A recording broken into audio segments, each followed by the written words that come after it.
muna eh.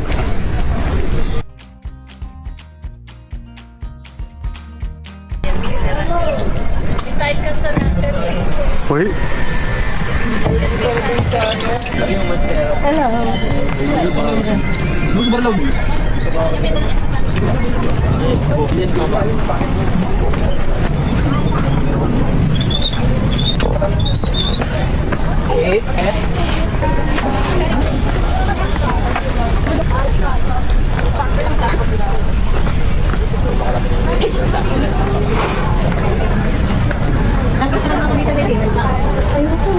Hi guys, namasyal nga pala kami ni Hapon nung nagbakasyon kami at isinama ko dito ang aking mga junakis. At guys, dito nga pala kami kumain sa restaurant na to at ma-amaze ka talaga dahil sa ibaba ng restaurant na to ay mayroon silang mini Kyoto or tinatawag nilang pasyalan na akala mo ay para ka nang nasa Japan. So guys, kapag pumunta ka dito, feeling mo nasa Japan ka. At guys, na-amaze din si Hapon dito dahil dito siya nakakita ng eroplano na hindi lumilipad.